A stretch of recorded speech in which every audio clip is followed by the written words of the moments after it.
الحمدللہ رب العالمین، اللہم صلی علی محمد وعلی آلہ وصحبہ وبارک وسلم۔ اما بعد، اعوذ باللہ من الشیطان الرجیم، بسم اللہ الرحمن الرحیم۔ مثل الذین ينفقون اموالهم فی سبیل اللہ کمثل حبۃ انبتت سبع سنابل فی کل سنبلۃ مئۃ حبۃ، صدق اللہ العظیم۔ رب اشرح لی صدری ویسر لی امری واحلل عقدۃ من لسانی یفقہوا قولی، رب یسر ولا تعسر وتمم بالخیر، آمین یا رب العالمین۔ سورہ بقرہ کا مطالعہ جاری ہے۔ ہم 35 آیات کا مطالعہ کر چکے ہیں۔ آج انشاءاللہ ہم نے 36ویں اور 37ویں رکوع کا مطالعہ کرنا ہے، اور پرسوں انشاءاللہ ہم تکمیل کر لیں گے سورۃ البقرہ کی۔ جیسا کہ آپ جانتے ہیں کہ سورۃ البقرہ 2 حصوں میں منقسم ہے۔ پہلا حصہ بنی اسرائیل سے متعلق ہے، دوسرا حصہ ہم سے یعنی کہ امت محمدی صلی اللہ علیہ وسلم سے متعلق ہے۔ پہلا حصہ الحمدللہ ہم پڑھ چکے ہیں، دوسرے حصے کا مطالعہ جاری ہے اور کافی حد تک ہو گیا ہے، بس آخری آیات ہیں جس کا مطالعہ ہو رہا ہے۔ دوسرے حصے میں آپ کو میں نے بتایا تھا کہ 2 قسم کے مباحث مطلب اس کا رنگ آپ کو زیادہ گہرا نظر آئے گا۔ وہ کون سی 2 مباحث ہیں؟ ایک شریعت سے متعلق ہیں، ایک جہاد فی سبیل اللہ سے متعلق ہیں، اور پھر ان دونوں کی فردر جو سب ڈویژن ہے کہ جو شریعت ہے وہ اعمال یعنی کہ معاملات جو انسانی معاملات ہیں اس میں اور عبادات میں منقسم ہو جاتی ہے، جبکہ جہاد فی سبیل اللہ کی جو 2 اپنی برانچز ہیں، وہ کون سی برانچز ہیں؟ جہاد بالمال ہے اور جہاد بالنفس ہے۔ تو یہ 4 مباحث اصل میں ہم نے اس کو آبزرو کیا ہے کہ یہ 4 مباحث ایک کے بعد دوسری بحثیں آتی رہتی ہیں۔ اب آج ہم نے جو 2 رکوع پڑھنے ہیں اس میں انفاق فی سبیل اللہ پر بات کی گئی ہے، اور ایک بات آپ یہ نوٹ کر لیں کہ یہ آج ابھی جو ہم یہ آیت پڑھنے لگے ہیں یہ قرآن مجید کا آپ ضرب ثنام سمجھ لیں، انفاق سے متعلق، انفاق فی سبیل اللہ سے متعلق یہ کلائمیکس ہے قرآن مجید کا، یہ جو آیت ابھی ہم پڑھنے لگے ہیں۔ اس میں ایک اور بات بھی نوٹ کر لیں کہ اللہ کی رضا جوئی کے لیے جو ہم انفاق کرتے رہتے ہیں اس کو قرآن مجید مختلف اصطلاحات سے واضح کرتا ہے۔ مطلب کبھی کھانا کھلانے کے مد میں وہ بات ہو جاتی ہے، کبھی ایتاء مال کے مد میں ہو جاتی ہے، کبھی صدقہ، کبھی زکوٰۃ، کبھی انفاق، کبھی قرض حسنہ۔ تو یہ 5، 6 یا 7 قسم کی اصطلاحات ہیں جو قرآن یوز کرتا رہتا ہے اللہ کی رضا جوئی کے لیے جو ہم مال لگاتے ہیں۔ البتہ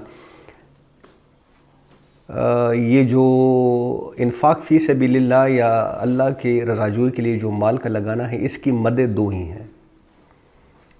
ایک مد مطلب ابنائے نو کے لیے جو آپ پیسہ لگاتے ہیں۔ ابنائے نو میں کیا آتا ہے؟ مطلب آپ نے مسکین کو کچھ پیسے دے دیے، آپ نے اپنے رشتہ داروں کو جو قرض دار ہیں ان کو کچھ پیسے دے دیے، آپ نے کھانے پینے کی سبیلیں لگا دی ہیں، آپ نے رفاع ادارے قائم کر دیے ہیں جس سے لوگوں کے مسائل، انسانی ہمدردی کے مسائل حل ہوتے ہوں۔ ایک تو وہ مد ہے۔ دوسری مد کیا ہے؟ جو خاص اللہ کے دین کے لیے لگایا جاتا ہے۔ خاص اللہ کے دین سے مطلب کیا ہوگا کہ دین مغلوب ہے، ہم سب جانتے ہیں، اس کو غالب ہونا چاہیے، ہم سب مانتے ہیں، اس لیے یہاں پہ بیٹھے ہوئے ہیں۔ تو اب اس کو قائم کرنے کے لیے، اس کا قیام کرنے کے لیے جو انفاق چاہیے، جو اخراجات چاہیے، اور انفاق ایک دفعہ پھر ذرا آپ نے اس کو براڈ کر لیں، اپنے لینس کو براڈ کر لیں، مطلب صرف مال کی بات نہیں ہو رہی، آپ کی صلاحیتیں ہیں، اللہ نے آپ کو صلاحیتیں دی ہے، اللہ نے آپ کو ٹائم دیا ہے، اس کو بھی انکلوڈ کر دے۔ تو اس پرپس کے لیے جو انفاق ہوگا اس کو کیا کہتے ہیں؟ یا انفاق فی سبیل اللہ، قرآن اس کو 2 ناموں سے پکارتا ہے، یا انفاق فی سبیل اللہ یا قرض حسنہ، کہ اللہ کو کون قرض حسنہ دے گا۔ یہ قرض حسنہ کا ذکر کل ہم نے پڑھ لیا تھا۔ تو بہرحال یہ کچھ فروعی باتیں ہوتی ہیں، اس کو ذہن میں مستحضر رکھا کریں۔ اب ہم آغاز کرتے ہیں۔ یہ مثل الذین ینفقون اموالهم فی سبیل اللہ، مثال ان کی جو خرچ کرتے ہیں اپنا مال اللہ کی راہ میں، ایسی ہے، کیسی ہے؟ کمثل حبۃ انبتت سبع سنابل، کہ ایک دانہ ہے جس نے اگائی 7 بالیاں۔ آپ نے ایک بیج دبایا مٹی میں، اس سے ایک پودا نکلا، اس میں 7 بالیں نکل آئیں، جس طرح گندم کی بالیں ہوتی ہیں، جس طرح جوار کی بالیں ہوتی ہیں، تو 7 بالیں اس میں سے بہرحال نکل آئیں۔ اب ان 7 بالیوں کا کیا حال ہے؟ فی کل سنبلۃ مئۃ حبۃ، ہر بالی میں 100 دانے ہیں، تو یہ ٹوٹل کتنے دانے ہوں گے؟ 700 دانے. آپ نے لگایا 1 دانہ, آپ کو ملا کتنا؟ 700. اب یہی وہ بات ہے جو روایت میں آتا ہے کہ ہر نیکی کا آپ کو جو بدل ملتا ہے وہ 10 سے لے کے 700 گنا تک ملتا ہے. 10 منیمم ہے. آپ نے قرآن شریف کا ایک لفظ پڑھا, مثل الذین ینفقون, بس آپ کو یہ 3 لفظ آپ نے پڑھ لیے تو آپ کو 30 نیکیاں مل گئی. اب آپ نے اس کو سمجھا, ہو سکتا ہے ہاں وہ ایک حرف, اس پہ 10 نیکیاں ملیں گی. الف لام میم پہ 30 نیکیاں آپ کو مل گئی. ٹھیک ہے, اب قرآن کو آپ نے سمجھنا شروع کر دیا تو اس کا درجہ اب 10 سے بڑھنے لگے گا. ہو سکتا ہے 100 ہو جائے, 200 ہو جائے. اچھا, پھر قرآن پہ آپ نے تدبر شروع کیا, اس کا درجہ اور بڑھنے لگا. پھر قرآن پہ آپ نے عمل شروع کر دیا, اس کا درجہ اور بڑھ گیا. اور آخر میں آپ نے قرآن کو آگے پہنچانا شروع کر دیا تو یہ 700 گنا تک پہنچ جائے گا اور ادھر بھی نہیں رکے گا. واللہ یضاعف لمن یشاء, اللہ بڑھاتا رہتا ہے اس کے لیے جس کے لیے چاہتا ہے. اللہ اس کے لیے بڑھاتا, مطلب یہ تو ایک تمثیل کے طور پہ اللہ مطلب بیان کر رہا ہے کہ ایک نیکی کرو گے تو تمہیں اس کا کتنا دوہرا اجر, کیا 700 گنا تک اجر ملے گا. لیکن 700 پر بھی بات نہیں رکی گی. واللہ واسع علیم, اللہ بہت وسعت والا ہے. بہرحال الذین ینفقون اموالہم فی سبیل اللہ, جو لوگ خرچ کرتے ہیں اپنا مال اللہ کی راہ میں, ثم لا یتبعون ما انفقوا منا ولا اذى, پھر پیچھا نہیں کرتے اس کا خرچ, مطلب جو خرچ کر دیتے ہیں, جو احسان کر دیتے ہیں, پھر اس کے پیچھے مطلب نہ جتاتے ہیں نہ لوگوں کو تنگ کرتے ہیں, ایذا پہنچاتے ہیں. مطلب یہ کہ اس کی 2 شکلیں ہو سکتی ہے کہ آپ فار ایگزامپل کسی جماعت میں شامل ہیں یا آپ کسی مسجد میں نماز پڑھتے ہیں, اب آپ وہاں پہ چندہ اور لوگوں کی نسبت زیادہ دیتے ہیں. ٹھیک ہے, آپ کی اپنی جماعت ہے یا آپ کی اپنی مسجد ہے تو آپ وہاں پہ چندہ زیادہ دیتے ہیں. اب اس بنا پہ آپ یہ کہنا شروع کر دیں کہ چونکہ میں چندہ زیادہ دیتا ہوں تو میری بات سنی جائے, میری بات مانی جائے. ہاں, تو ایک تو یہ صورت ہو سکتی ہے. دوسری صورت یہ ہو سکتی ہے کوئی بندہ ہے جو دینی جدوجہد میں لگا ہوا ہے. اچھا, آپ نے اس کا کھانا پینا اپنے سر پہ لیا ہوا ہے, آپ اس کو کمپنسیٹ کر رہے ہیں اس وجہ سے کہ وہ اپنا زیادہ سے زیادہ ٹائم کس میں لگائے, اقامت دین کے لیے لگائے. اب کسی ٹائم پہ آ کے آپ نے اس پہ جتانا شروع کر دیا کہ یار تمہیں تو میں پال رہا ہوں, تو آپ نے جتنے بھی نیکیاں کی ہیں وہ ساری کیا ہو گئی, 0, ختم. تو ثم لا یتبعون ما انفقوا منا ولا اذى, تو جو وہ خرچ کرتا ہے پھر اس کے پیچھے مطلب نہ جتاتا ہے نہ اس کو کوئی ایذا رسانی پہنچاتا ہے. لہم اجرہم عند ربہم, تو ان کے لیے ان کا اجر ہے ان کے رب کے پاس. ولا خوف علیہم ولا هم یحزنون, اور نہ ہی ان پر کوئی خوف ہوگا اور نہ ہی وہ کبھی غمگین ہوگے, نہ اس دنیا کی زندگی میں نہ اس دنیا کی زندگی میں. اور قول معروف و مغفرۃ, اور بلی بات کہنا اور درگزر کرنا, خیرون, یہ بہتر ہے. مطلب بھلی بات کرنا اور درگزر کرنا یہ بہتر ہے اس بات سے, من صدقۃ یتبعها اذى, یہ اس صدقے سے بہتر ہے جس کے پیچھے کوئی ایذا رسانی ہو, کوئی جتلانا ہو. یعنی کہ سائل نے مانگا, اب آپ کے پاس یا تو کچھ ہے نہیں یا آپ اس کو کچھ دینا نہیں چاہتے, تو بات نرمی سے کرنی ہے, مطلب اس کو جھٹکنا نہیں ہے. ٹھیک ہے, یا کبھی کبھار ایسا بھی ہو جاتا ہے کہ سائل آپ کو کوئی ایسی بات سنا دیتا ہے تو اس کو بھی ٹیک اٹ ایزی والی بات ہے, مطلب اس کو زیادہ سیریس نہیں لینا اور بڑے پیار کے ساتھ. وہ جو آتا ہے نا اس میں وہ اما السائل فلا تنہر, پھر جو سائل بن کر آ گیا تمہارے سامنے تو فلا تنہر, اس کو مت جھٹکو. یہ ہدایات ہے مومن کے لیے, یہ ہدایات ہے, اس کو معاف کر دینا بہتر ہے. تو ایسا صدقہ جس کے پیچھے کوئی ایذا رسانی ہو, اس سے بہتر ہے کہ آپ کسی سے کوئی میٹھی بات کر لیں. مطلب دیکھیں اسی لیے وہ روایت میں آتا ہے کہ اچھی بات کرنا بھی صدقہ ہے, کسی کو بلکہ مسکرا کر دیکھنا یہ بھی صدقہ ہے. تو اس طرف توجہ دلائی جا رہی ہے کہ ضروری نہیں ہے کہ جو جیب میں ہاتھ ڈالتے ہوئے کسی کی سانس اگر بند ہوتی ہے تو بند ہی رکھو, لیکن یہ ہے کہ کم از کم بات بھلے طریقے سے کیا کرو.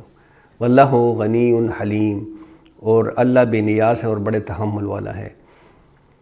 یہ کیوں کہا جا رہا ہے کہ اللہ حلیم ہے اور اللہ غنی ہے؟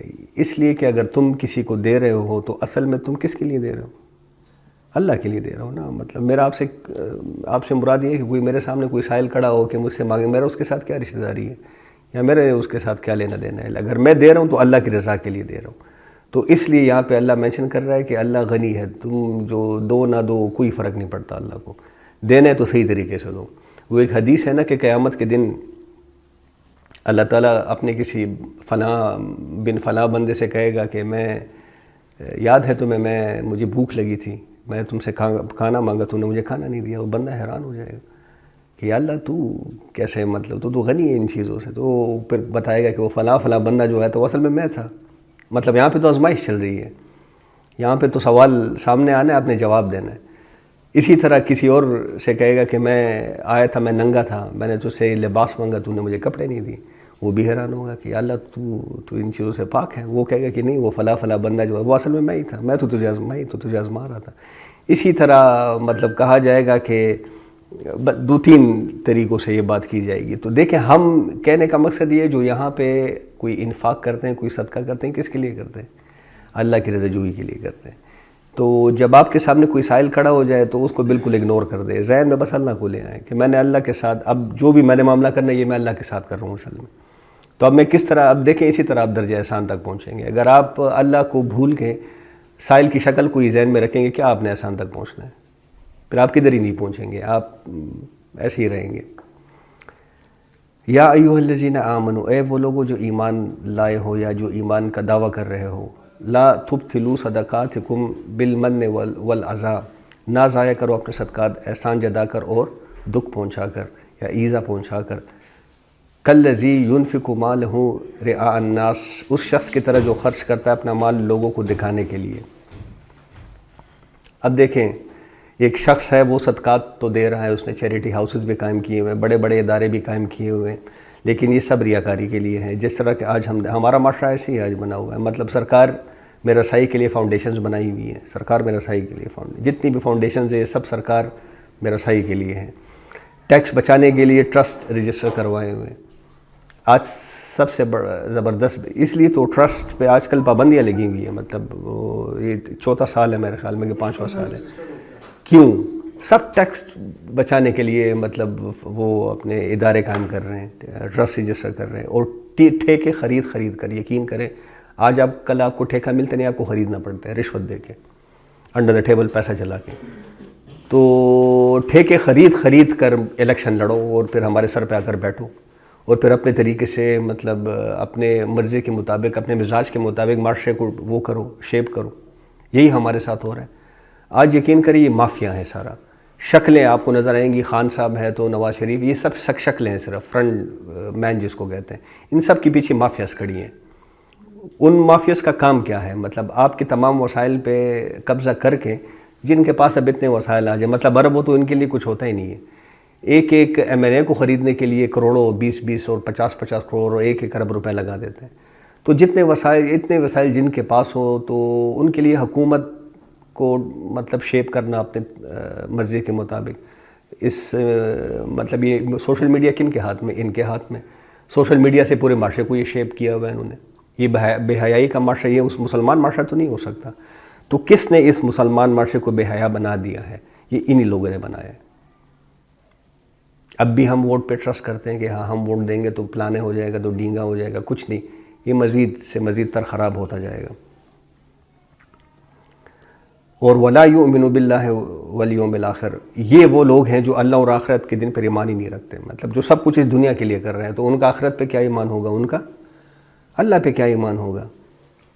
یعنی کہ یہاں پہ ایک بات ذرا نوٹ کر لیں کہ ریا الناس، لوگوں کو دکھانے کے لیے، یہ ریا اور ایمان ایک دوسرے کی ضد ہے. وہ ایک حدیث یاد کر لے ذہن میں. آپ صلی اللہ علیہ وسلم نے فرمایا کہ من صلی یرائی فقد اشرک، کہ جس نے دکھانے کے لیے، لوگوں کو دکھانے کے لیے نماز پڑھی تو اس نے کیا کیا؟ شرک کیا. اور جس نے دکھانے کے لیے صدقہ کیا اس نے کیا کیا؟ اور جس نے دکھانے کے لیے روزہ رکھا اس نے کیا کیا؟ تو یہ ایمان اور ریا ایک دوسرے کی ضد ہیں. تو جو اس طرح کرتے ہیں فَمَثَلُهُ كَمَثَلِ صَفْوَانَ، تو ان کی مثال اب کیسی ہے جو اس نقطہ نظر کے ساتھ کوئی انفاق کرتے ہیں. اب ان کی مثال کیسی ہے؟ صفوان کس کو کہتے ہیں؟ وہ چٹان، صاف قسم کا چٹان نہیں ہوتا، شفاف قسم کا چٹان. جس طرح آپ ناردرن ایریاز میں چلے جائیں، یہ K2 جو ہیں اور یہ جو پوری بیلٹ ہے، یہاں پہ آپ کو کوئی مطلب سرسبز وہ نہیں ملے گا، پہاڑ نہیں ملے گا، سارے چٹان ملیں گے. آپ جتنی اونچائی پہ چلتے جائیں گے یہ پہاڑوں کی شکل بدلتی جاتی ہے، وہ بالکل سفید چٹان بن جاتے ہیں.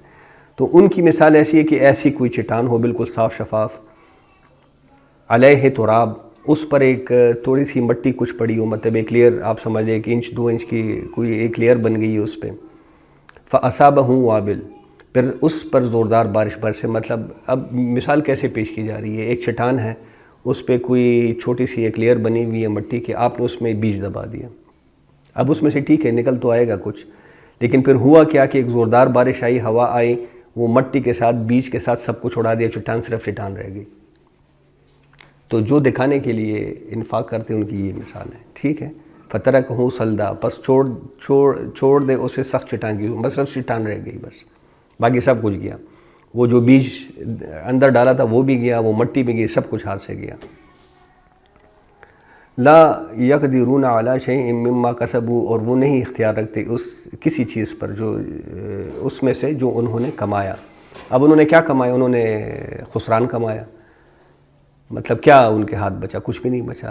اس پہ وہ کوئی قدرت نہیں رکھتے، بس گیا ان کے ہاتھ سے. واللہ لا يهدي القوم الكافرین. لیکن یہ باتیں کافرین کو سمجھ نہیں آتی، جو حق کو چھپانے والے لوگ ہیں، یہ باتیں ان کو کبھی بھی سمجھ نہیں آئے گی. ومثل ایک تو چلیں یہ نا کہ ایک جو صدقہ کرتے ہیں دکھاوے کے لیے، ایک تو یہ ہے کہ وہ واقعی مطلب دکھاوے کے لیے ہوتا ہے کہ ان میں کوئی پرپز ہوتا ہے پیچھے. ایک ہوتے ہیں جو صدقہ ویسے کر جاتے ہیں، مطلب دل اس ٹائم پہ جذبات میں کر جاتے ہیں، لیکن پھر بعد میں اپنے آپ کو مطمئن کرنے کے لیے نا اس کو کنورٹ کرنے کی کوشش کرتے ہیں کہ یار تھوڑا سا فیم بھی مل جائے، تاکہ میرا وجہ سمجھے صدقہ دینے کا مجھے بھی فائدہ مجھے ظاہر ہے. وہ اس ادھار فائدہ کا تو وہ اس پہ تو نہیں رہتے نا، وہ تو ملنا ہے، آخر میں ملنا ہے. یہاں پہ پیسے میرے خرچ ہو گئے، اس وقت میرے جذبات، میرا نام تو ہونا چاہیے، لوگوں کو پتہ تو ہونا چاہیے، مجھے اپریشیٹ. بس جی یہ جذبات اصل میں برے جذبات ہیں. یہ جذبات اسی سے تو رعا بن جاتی ہے نا. اب آپ جب چاہتے ہیں کہ لوگ میری تعریف کریں تو آپ کیا چاہتے ہیں؟ کہ لوگوں کو نظر آئے. اسی سے تو اللہ روک رہا ہے کہ یہ تم میرے لیے کر رہے ہو. اگر میرے لیے کر رہے ہو تو پھر تمہیں مطلب مطمئن رہنا چاہیے، چاہے لوگوں سے باتیں سنو، چاہے لوگوں سے گالیاں سنو. مطلب دیکھیں ہمارے سامنے تو جو اسوہ حسن ہے، کس کا اسوہ حسنہ ہمارے لیے مثال ہے؟ نبی کریم صلی اللہ علیہ وسلم اور صحابہ کرام کا. انہوں نے کیا کچھ دین کے لیے نیل اٹھایا، لیکن ان کو ملا کیا بدلے میں؟ باتیں سننی پڑی ان کو، مطلب مارے کھانے پڑی.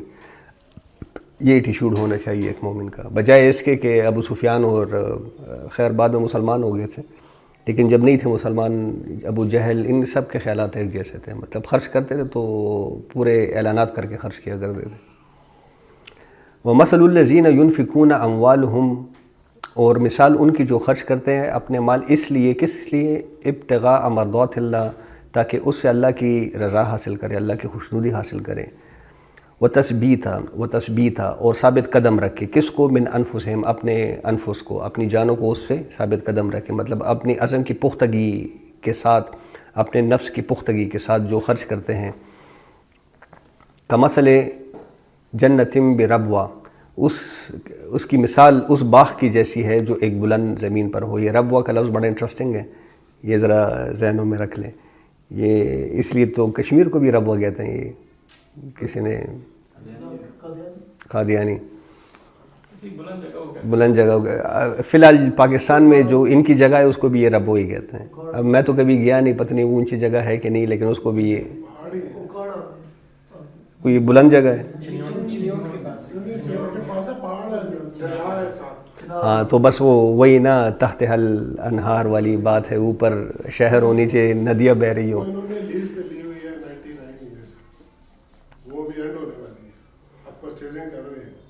اس لیے جیسے وہ یہودیوں کی فلسطین کی زمین بکی تھی نا، وہ ادھر زیادہ پیسے دے کے لے رہے، 1 لاکھ کی ہمیں کہہ رہے ہیں 5 لاکھ لے لو. کمثل جنت بربوہ، اس کی مثال ایسی ہے جو جیسے کہ ایک باغ ہو کسی اونچی جگہ پر. اصابہا وابل، برسے اس پر زوردار بارش. اب دیکھیں ایک تو بارش اس پہ برسی جو چٹان تھا، چٹیل چٹان تھا، اس پہ ایک تہ تھی وہ تو بہہ گئی. اب جو ایک پراپر طریقے سے ایک باغ بنایا گیا ہو، اس پہ زوردار بارش ہوگی تو اس کا کیا نتیجہ نکلے گا؟ فآتت اکلھا ضعفین، تو باغ لائیں اپنے پل دوگنا، اس کا نتیجہ پھر یہ نکلتا ہے. یہ ہمارے علاقے میں سوات میں آپ جائیں نا، سوات کے پل، سوات کے باغات مشہور ہیں. وہ ایک ایک درخت میں اتنا پل لگتا ہے کہ آپ حیران ہو جاتے ہیں کہ مسئلہ کیا ہوتا ہے کہ ایک تو وہاں پہ آب و ہوا ٹھیک ہوتی ہے، اونچائی پہ آب و ہوا ویسی ٹھیک ہوتی ہے، مٹی زرخیز ہوتی ہے، اور وہ پروٹیکٹڈ باغات ہوتے ہیں. مطلب اس پہ جتنی بارش ہو وہ اس کو فائدہ ہی دیتی ہے. فَإِن لَمْ يُصِبْهَا وَابِلٌ، اگر پھر نہ برسے وہاں پہ زوردار بارش، فَطَلٌ، تو اس ایک پوار ہی جو بارش کو ہوتی ہے وہ بھی اس کے لیے کافی ہو جاتی ہے. مطلب بارش زیادہ ہو تو زیادہ فائدہ مند، ڈبل وہ ہوتا ہے، اور اگر پوری بارش نہ بھی ہو تو ایک پوار بھی ہو جائے تو یہ بھی اس کے لیے کافی ہو جاتی ہے. واللہ بما تعملون بصیر، اور اللہ نے جو کچھ تم کر رہے ہو اس کو بڑے باریک بینی کے ساتھ دیکھ رہا ہے.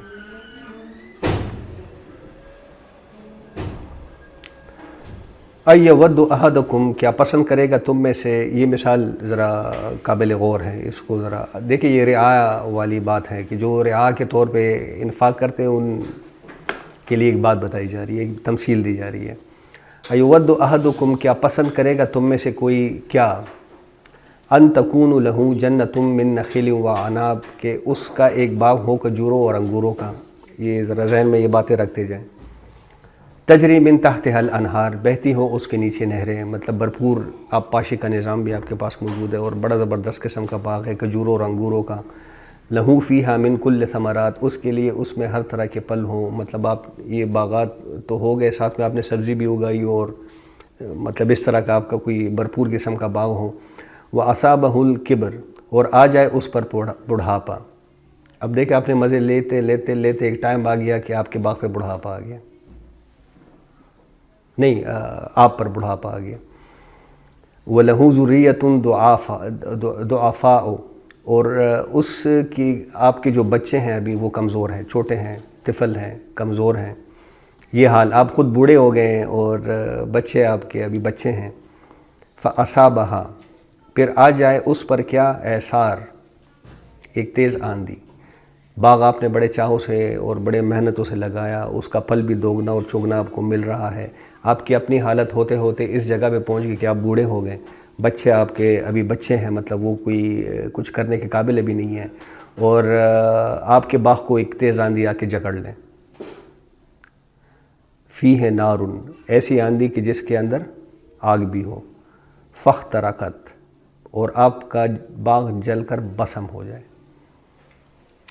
کذالک یبین اللہ لکم الآیات، اسی طرح واضح فرماتا ہے اللہ تمہارے لیے آیات. اب یہ کیا بتایا جا رہا ہے؟ مطلب ایک انسان تمام عمر یہ سمجھتا رہے کہ میں نے بڑی نیکی کمائی، میں نے بڑے فاؤنڈیشنز بنا لیے، میں نے مدرسے بنا لیے، میں نے یتیم گھر بنا لیے، لیکن جب آنکھ کھلی گل کی موسم تھا خزاں کا. یہ آپ کے ساتھ اگر ہو جائے، معلوم ہو گئی تو کچھ بھی نہیں تھا. گویا ایک بگولا آیا آگ کا اور جو کچھ تھا جل کر بسم ہو گیا، اس لیے کہ میں نے جو کچھ کیا تھا ساری عمر اس میں اخلاص تو تھا نہیں. مطلب دل میں وہی دنیاوی خیالات تھے میرے، دنیاوی فائدے کے لیے میں نے جتنا بھی لگایا. نیت میں کھوٹ تھا، ریاکاری تھی، لوگوں کو دکھانا تھا، خود کمانا مقصود تھا اصل میں. مطلب نیکی کا کام دیکھیں آج کل یہ جتنے بھی فری دسترخوان لگتے ہیں، بڑے بڑے جو کاروباری ہوتے ہیں، وہ پیچھے کیا کر رہے ہوتے ہیں وہ ہم سب کو پتہ ہے. مطلب یہ نام تو میں نہیں لیتا، فری دسترخوان والے کیا کرتے ہیں، لوگوں کا خون پی رہے ہیں اصل میں.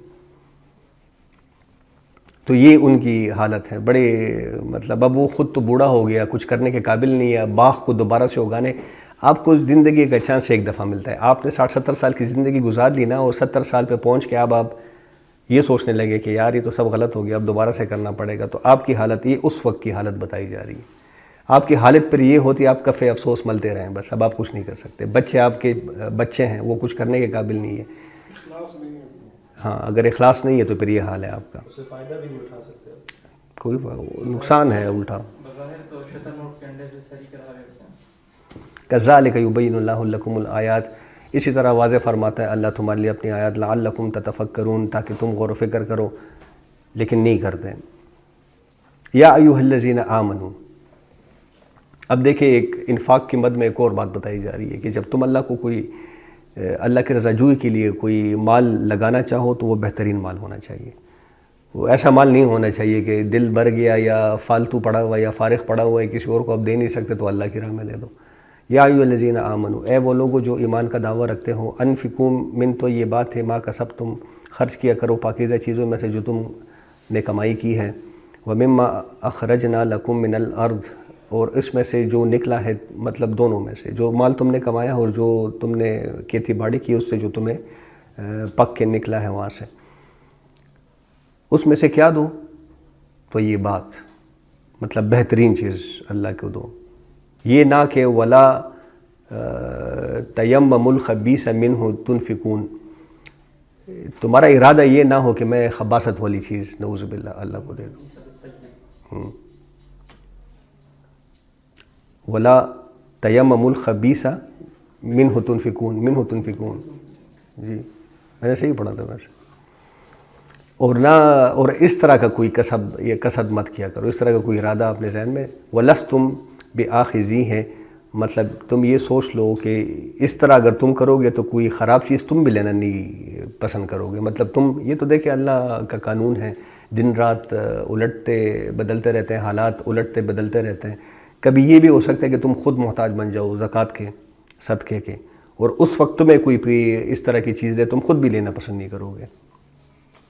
یعنی اس کو آپ اس طرح سمجھ لیں کہ آپ نے زکوٰۃ ادا کرنی ہے، عشر دینا ہے، یا لائف سٹاک میں سے کوئی زکوٰۃ نکالنی ہے آپ نے، تو جو بیڑ بکریاں کمزور ہو، لاغر ہو، جو مرنے کے قریب ہو، آپ اسی کو نمبر پورا کرنا ہے بس کہ اتنے بیڑے اتنے بکریاں نکالنی ہے.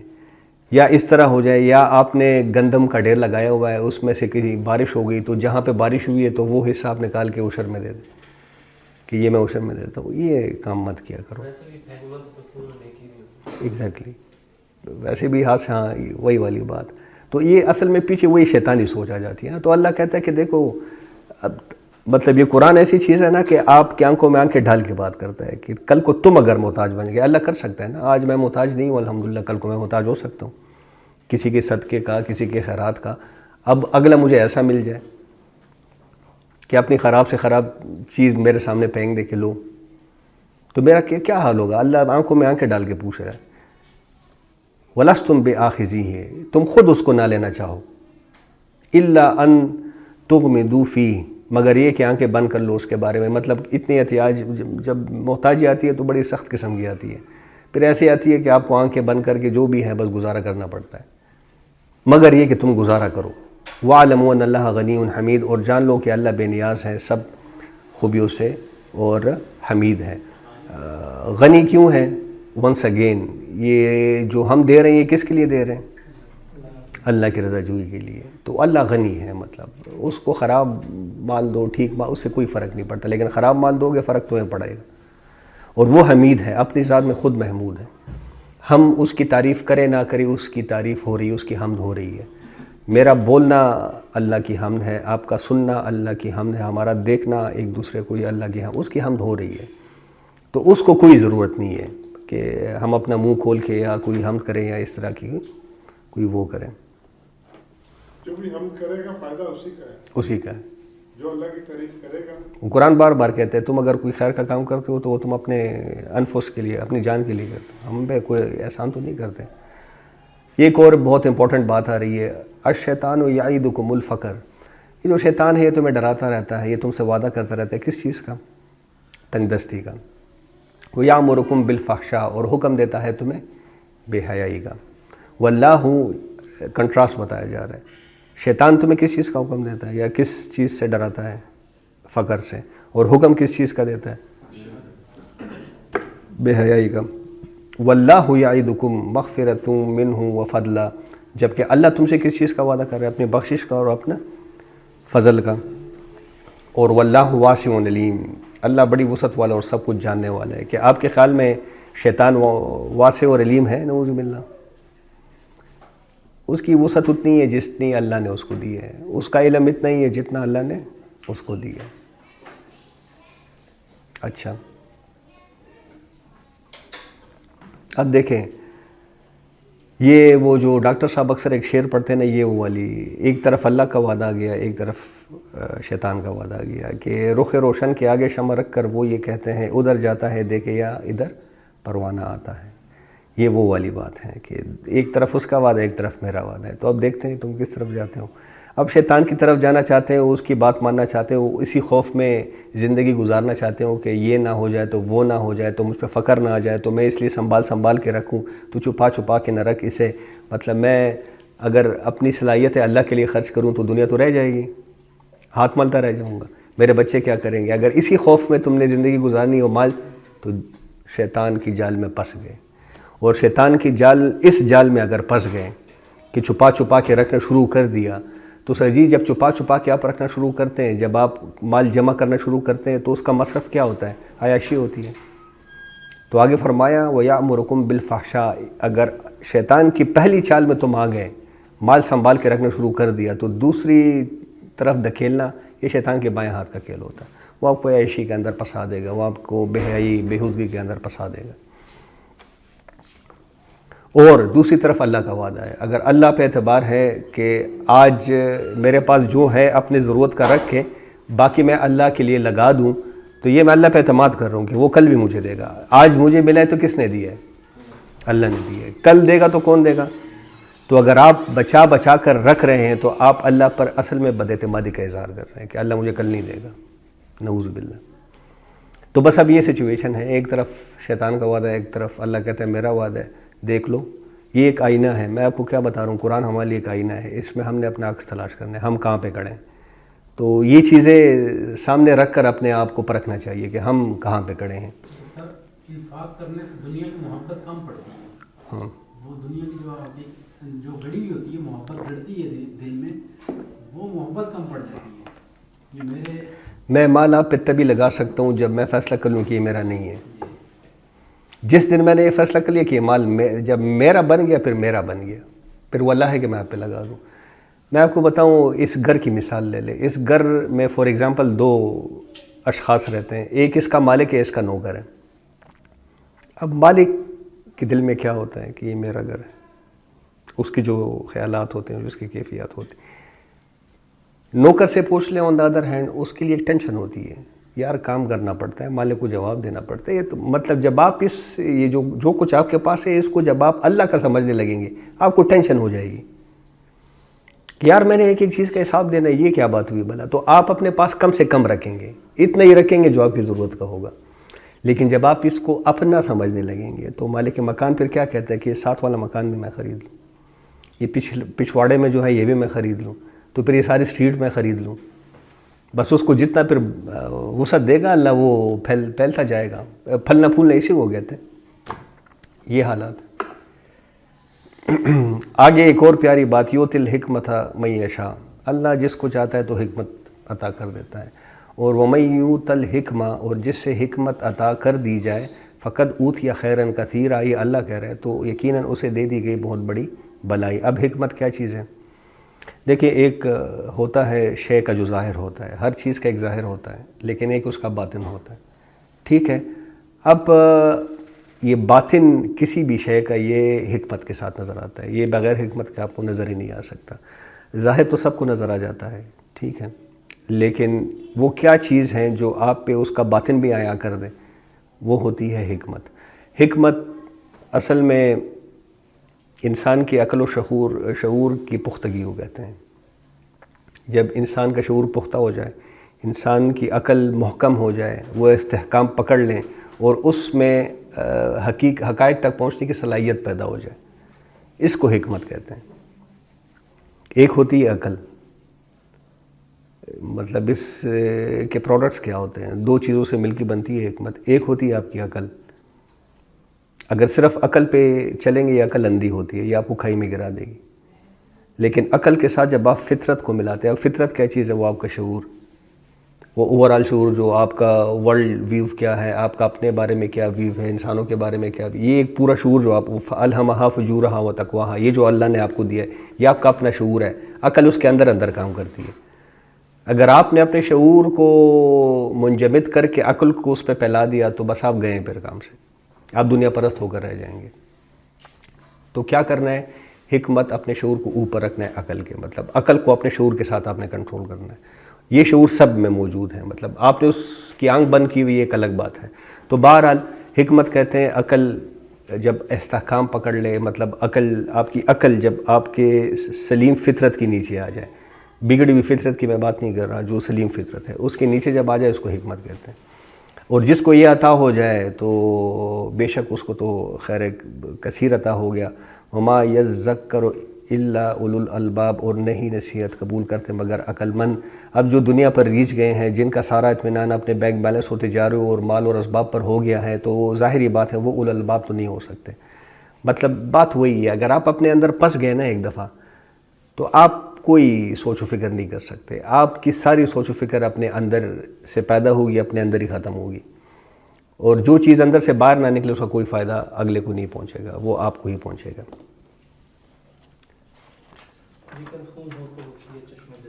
ایگزیکٹلی. وما انفقتم من نفقۃ، اور تم جو بھی خرچ کرتے ہو اپنے مال میں سے، او نظرتم من نظر، یا پیش کرتے ہو کوئی مانی ہوئی نظر اپنی منت اپنی نظر میں سے، فإن اللہ یعلمہ، تو بے شک اللہ جانتا ہے اسے. وما للظالمین من انصار، اور نہیں ہے ظالموں کا کوئی مددگار. مطلب جو بالکل بھی اس طرف دھیان نہیں دیتے، جو بالکل بھی انفاق نہیں کرتے، وہ تو ظالم ہی ہیں، اور ظالموں کا آخرت میں کوئی مددگار نہیں ہوگا. ان تبدوا الصدقات فنعما ہی، اگر تم ظاہر کرو صدقات کو تو یہ اچھا ہے. مطلب ظاہراً صدقات دو، یہ بھی اچھا ہے. بلکہ جہاں تک زکوٰۃ کی بات ہے وہ تو آپ اعلانیہ ہی دیتے ہیں، مطلب چھپ کے تو نہیں دیتے. تو اگر اعلانیہ دو، ظاہری طور پر دو، تو یہ بھی تمہارے لیے اچھی بات ہے. وَإِن تُخْفُوهَا، لیکن اگر تم اس کو پوشیدہ رکھو، وَتُؤْتُوهَا الْفُقَرَاءَ، اور دے دو انہیں فقیروں کو، مطلب چھپ کے. وہی وہ جو روایت میں آتا ہے کہ مطلب صدقہ ایسے کرو کہ ایک ہاتھ کا دوسرے ہاتھ کو پتہ بھی نہ چلے کہ کیا گیا ہے میرے دوسرے ہاتھ سے. تو اگر اس طرح کرو تو وہ تمہارے لیے خیر ہے، زیادہ خیر ہے.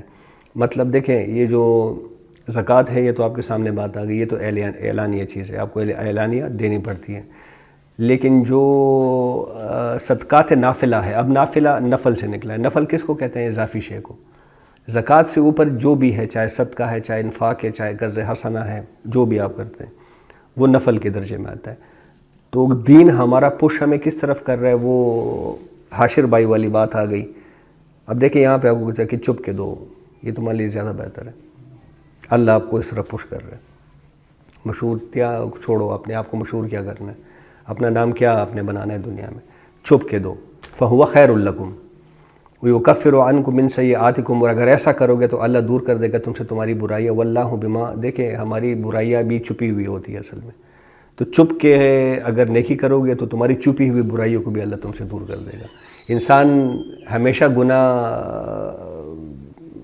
اکیلے میں کرتا ہے، مطلب کسی کے سامنے تو نہیں کرتا کوئی گناہ. تو تمہاری جو چھپی ہوئی باتیں ہیں، اگر تم چھپ کے صدقہ خیرات کرو گے تو میں تمہاری چھپی ہوئی گن کو، تمہارے چھپے ہوئے تمہاری برائیوں کو تم سے دور کر دوں گا. واللہ بما تعملون خبیر، اور اللہ تم جو کچھ کر رہے ہو اس سے باخبر ہے. سر چھپ کے کیوں کرے گا کوئی؟ اسے اللہ پر ایمان ہوگا تبھی کرے گا. اسے پتہ ہے کہ میں جو یہ کر رہا ہوں یہ اللہ کے لیے کر رہا ہوں اور اللہ مجھے دیکھ رہا ہے. تو جب وہ گناہ کرنے کی باری آئے گی تو پھر وہی بڑی بات یاد آئے گی. ایمان بڑا ہوا ہوگا. بالکل ایسا ہی ہے سر جی. لیس علیک ہداہم، اے نبی صلی اللہ علیہ وسلم نہیں ہے آپ کی ذمہ داری ہدایت دینا. اب دیکھیں یہ علیکہ کا لفظ جب بھی آتا ہے نا، علیکہ تم پر، یہ ذمہ داری والی بات ہوتی ہے. اسی طرح کی ایک حدیث ہے کہ القرآن حجت لک و علیکہ، کہ یہ جو قرآن ہے یا تمہارے لیے تمہارے حق میں حجت بنے گا یا تم پر تمہارے اوپر حجت بنے گا. جس نے اس کا لحاظ رکھا ہوگا، جس نے قرآن کا حق ادا کیا ہوگا، تو وہ اس کے لیے پھر حجت بنے گا. وہ اللہ سے سفارش کرے گا باقاعدہ کہ اس کو بخش دے. اور جس نے اس کا لحاظ نہیں رکھا ہوگا، جس نے اس کے احکامات سے منہ موڑ لیا ہوگا، تو اس کے اوپر پھر یہ حجت قائم کرے گا. اللہ سے باقاعدہ وہ روایت میں آتا ہے کہ لڑے گا کہ اس نے تو میرے ساتھ یہ کیا تھا. تو لیس علیک، اب یہاں پہ فرمایا جا رہا ہے آپ صلی اللہ علیہ وسلم سے کہ کسی کو ہدایت دینا یہ آپ کی بس کی بات نہیں، یہ ہمارا کام ہے. آپ کا کام کیا ہے؟ ابلاغ، تبلیغ، پہنچاؤ. بس میرا پیغام پوری طریقے سے آگے پہنچاؤ. ولیکن اللہ یہدی من یشاء، اللہ اسی کو ہدایت دیتا ہے جس کو وہ چاہتا ہے. اور یہ دیکھیں اس میں وہ جو چھپی ہوئی بات ہے اس کو سامنے رکھیں. اللہ کس کو ہدایت دیتا ہے؟ جو خود ہدایت پانا چاہتا ہے، جس میں طلب ہو ہدایت کی. جس میں طلب ہی نہ ہو اللہ اس کو ہدایت نہیں دیتا. یہ مطلب وہ مفت کی چیز نہیں ہے. اللہ کہتا ہے کہ میں مفت میں تمہاری جیب میں گھسا دوں, یہ کبھی نہیں ہوگا. محنت کرنی پڑے گی, طلب پیدا کرنی پڑے گی. وما تنفقوا من خیر فلانفسکم, اور تم جو کچھ بھی خرچ کرو گے مال میں سے تو یہ تمہارے اپنے بھلے کے لیے, اللہ کے تم کچھ نہیں بگاڑ سکتے. وما تنفقون الا ابتغاء وجہ اللہ, اور تم خرچ نہیں کرتے مگر اللہ کی رضا کے حصول کے لیے. وما تنفقوا من خیر, اور جو کچھ بھی تم خرچ کرو گے اپنے مال میں سے, یوفی الیکم, وہ پورا پورا لوٹا دیا جائے گا تمہیں. وانتم لا تظلمون, اور تم پر کوئی ظلم نہیں کیا جائے گا. اب دیکھیں یہ ساری ہدایت ہے ہمارے لیے. وہ جو ہم آپس میں سوال کرتے ہیں نا ایسے دیں ویسے دیں, یہ سارا بتا دیا کہ مطلب ایک تو تم اللہ کے لیے نہیں بلکہ اپنے آپ کے لیے خرچ کرتے ہو. صدقہ کرو تو چھپ کے کرو, وہ زیادہ تمہارے لیے بہتر ہے. تم ایسا کرو گے تو میں یہ کر دوں گا. تو اور جو کچھ تم دے رہے ہو اللہ کو اس کا پورا پورا بدلہ تمہیں دے. یہ ہدایت ہے ہمارے لیے اصل میں.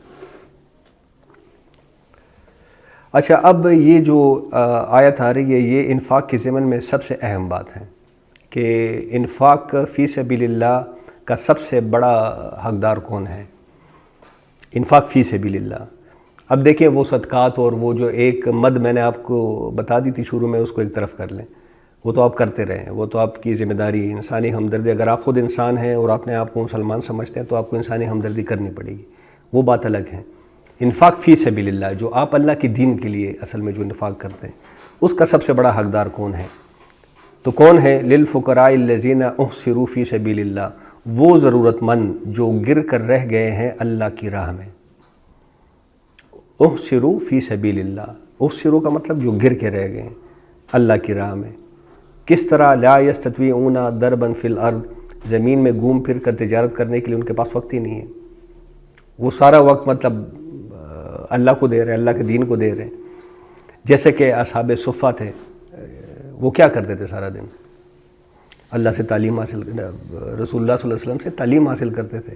اور جہاں جہاں سے پھر ڈیمانڈ آتی تھی کہ ہمیں مبلغ چاہیے, ہمیں مدرس چاہیے, تو پھر وہاں پہ ان کو بھیج دیا جاتا. نہ اب اگر وہ معاش کی جدوجہد کرتے رہتے سارا دن تو وہ کیا سیکھتے پھر نبی کریم صلی اللہ علیہ وسلم سے؟ وہ کیا تعلیم حاصل کرتے, کیسے تعلیم حاصل کرتے؟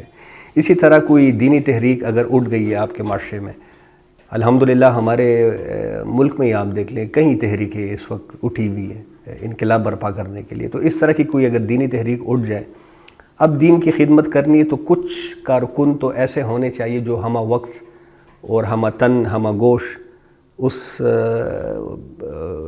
جو تحریک ہے, جو جماعت ہے, اس کا کام, اس کے لیے کام کرتا رہے. اب یہ ہے کہ یہ جو کارکنان ہیں جن سے ہم یہ ایکسپیکٹ کرتے ہیں کہ یہ فل ٹائم دے ہماری تنظیم کو, ان کی بھی معاش کے پرابلمز تو ہوتے ہیں نا. کیا ان کا پیٹ نہیں ہوتا, ان کے بچے نہیں ہوتے, ان کا گھر نہیں, سب کا یہ ہوتا ہے. اب اگر وہ تمام دن کام کرے 8 سے 10 گھنٹے اگر وہ کام کریں, پھر آنے جانے کی مشقتیں بھی جی لیں, پھر وہاں پہ افسروں سے باتیں سنیں, گھر میں آ کے گھر والوں سے باتیں سنیں, تو وہ دین کے لیے کون سا ٹائم نکالیں گے؟ پھر یہ ایک بہت بڑا سوال ہے, بہت بڑا سوال ہے. تو کچھ لوگ ایسے ہونے چاہیے جو میں کہنا چاہ رہا ہوں جو ہمہ وقت دین کی جدوجہد میں لگ جائیں. اب ہمہ وقت وہ لگ تو جاتے ہیں لیکن بہرحال پیٹ, جس طرح میں نے آپ کے سامنے پیٹ ان کے ساتھ لگا ہوا, ان کی ضروریات بھی ہیں.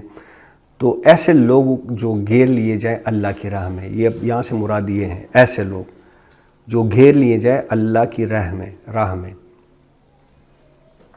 لا یستطیعون ضربا فی الارض, پھر زمین میں گھوم پھر کر تجارت کرنے کے لیے ان کے پاس کوئی وقت نہیں ہوتا.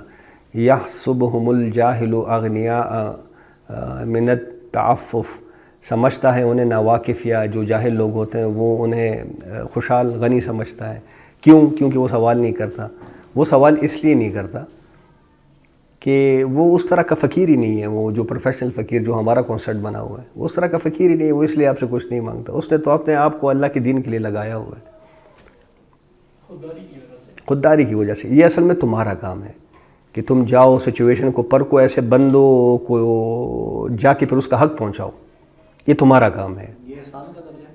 یہ احسان کا درجہ ہے, بالکل یہ احسان کا درجہ ہے.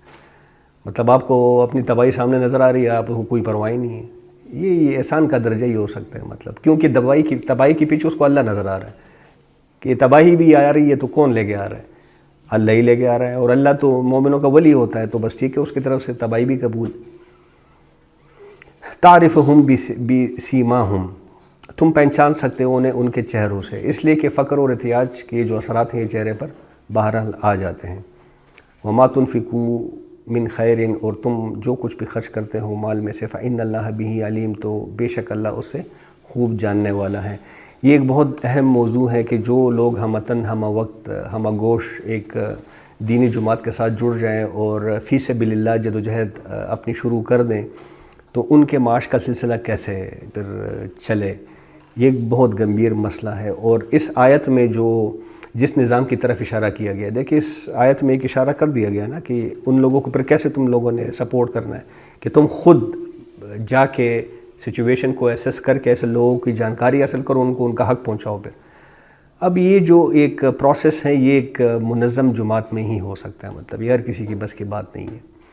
اب یہ ایک گھمبیر قسم کا موضوع ہے، انشاءاللہ اس پہ کچھ بات ہوگی مستقبل میں۔ ابھی آج اسی پہ اکتفا کرتے ہیں۔ اقول قولی ھذا واستغفر اللہ لی ولکم ولسائر المسلمین والمسلمات۔